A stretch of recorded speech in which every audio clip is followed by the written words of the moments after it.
Hey backers, Aaron Morrow here for Mother's Day. Gooch, Keas, and I decided we go a little further this year and do a video publicly show our appreciation for our mothers.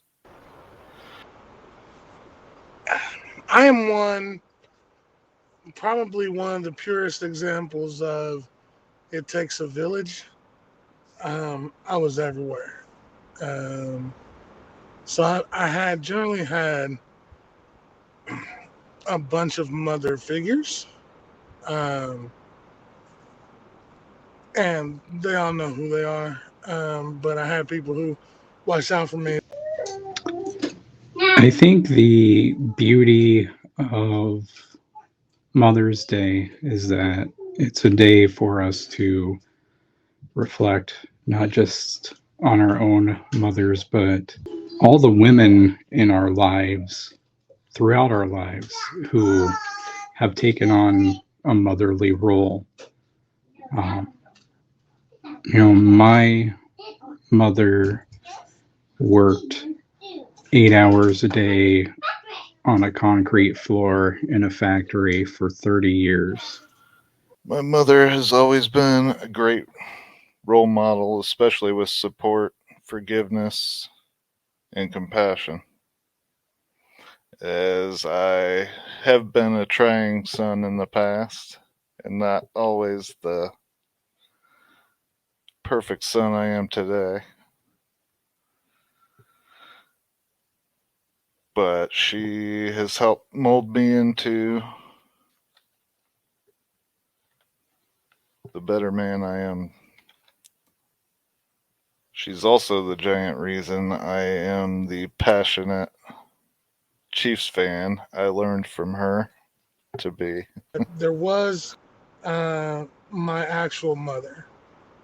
She took me on when I was I don't know 5 or 6, and she'd already had kids of her own and weren't boys, so she didn't even know how to raise a boy. Really, I don't even know if she wanted one, but she took on the challenge, and trust me, I was a challenge. And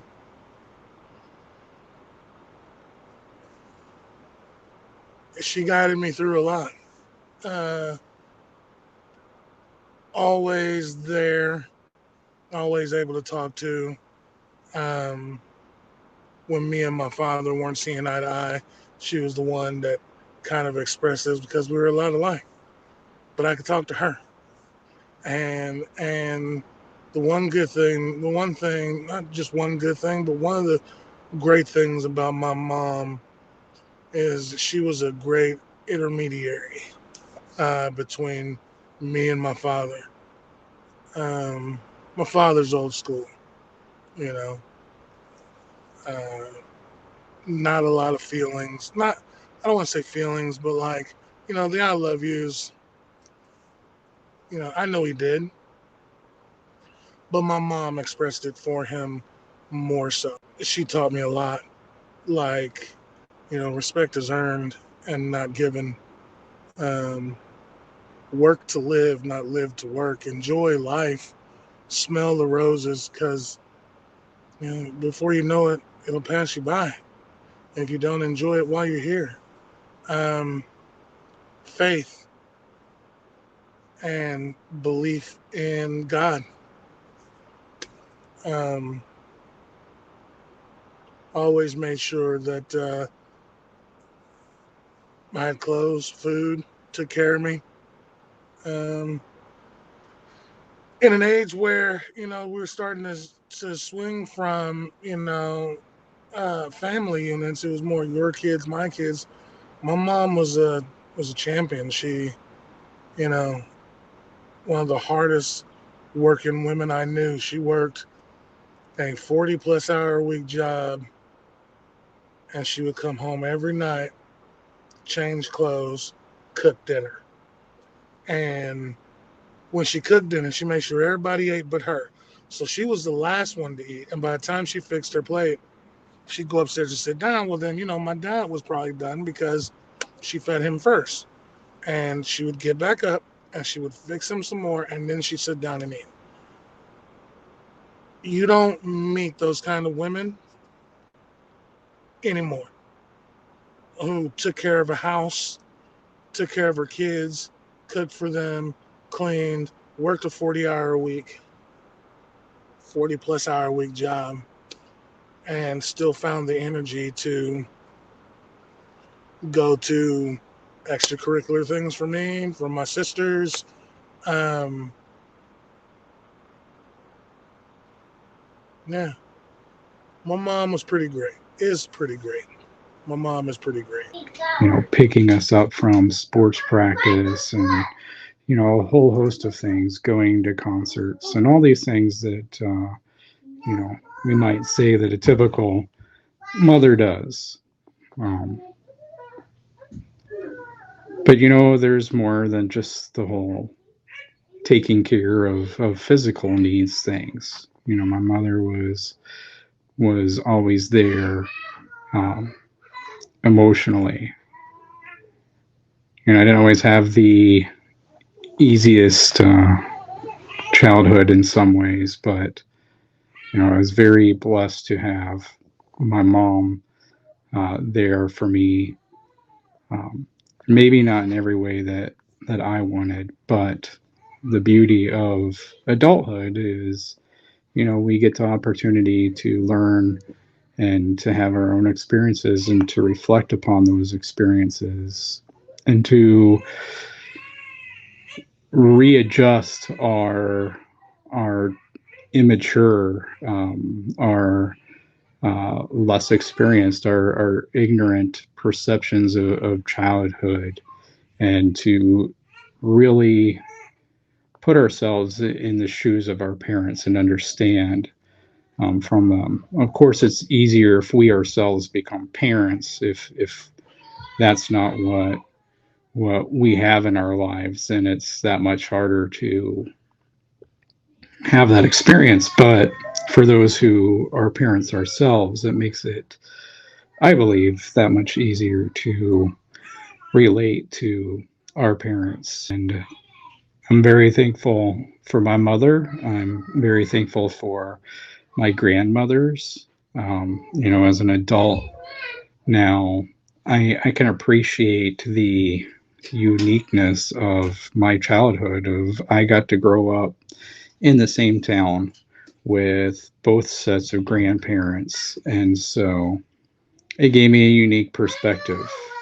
My my one set of grandparents lived right next door to me, and so I got to spend a lot of time with my grandmother, and in some ways she helped empower my mom. This was my father's mother, and that there are things that were made easier because my grandparents lived next door. you know Summertime, um, when babysitting was needed, my grandmother was there for that. As my older sister got older, she was still a watchful eye on things. Um, and she in some ways she was like a mom because she would come read to my younger sister and me, and help teach us to read. And I think one of my favorite things was some of the logical um, puzzles, I would say, that she would do to try to help us to learn how to think. She would do um, stuff like fables with us, like The Boy Who Cried Wolf, to help try to develop that inside of us. And Hey, like, we don't talk as much as I'd want to because I find myself working a lot. Most of you who watch this channel or watch RGR know I'm gone in a minute and I'm everywhere. So I don't get to talk to her as much because I'm usually always working. But she's gonna see this. So salute to you, mom. Love you, Mom. Happy Mother's Day. I would also like to go ahead and wish my mother in law happy Mother's Day. And thank you, Lori, for contributing to the person that I am. They both taught me the importance and respect of marriage, as both our parents have been married for over 40 years. I believe 46 for mine and 45 for hers, respectively. I love you both and look forward to learning more from you today and in the future. Some special um, women in my life, whether it was from church or from school, teachers, um, the secretaries at school, women who worked as aides at the school that I went to, and a whole host of things. And so, I have friends who have adopted kids, just, amazing women. It doesn't really matter what your situation is, whatever side, you are on this. The ladies out there can easily find a way to be someone's mom, to be like someone's mom, you know, to them. There's so many opportunities out there. There's so many lonely, unloved people out there. And so that would be my Mother's Day wish, go out and find somebody to adopt as your mom. Ladies, go out and find someone to adopt as one of your kids, not legally, but just have that kind of relationship um, with them. I think those are the kinds of things that will help make this world a better place. And so that is my Mother's Day reflection. That is my Mother's Day wish. I do want to shout out my sisters also. My sisters, Tiffany and Tammy, um, wonderful mothers as well. So I want to shout out you guys too. I'm very thankful for my mother. Um, Shout out to my sisters who are great mothers who have, like my mom, dealt with a lot of things, and all those all the ladies out there who keep persevering, and last and certainly not least, my own wife, who is very special. It takes a very special person to raise 8 kids, or 9 if you count me, because a lot of times I'm like dealing with probably the biggest uh, child. And so thank you. Happy Mother's Day. We here at BAK appreciate you. Please don't hesitate to do something special for those around you. Happy Mother's Day, all. On behalf of Stevie, Aaron, and myself, we want to tell our mothers we love you. We hope your day is great. We appreciate you. And to all those watching, we hope your mothers are doing well, that they're going to have a great day, that you guys enjoy it. And remember, for those of us who may have lost our mothers out there, salute to you anyway. For those of you that still have yours, give your mom flowers, man. Hug her. Tell her you love her. Tell her you appreciate her. Um, and from BAK, enjoy. Catch you in the next one.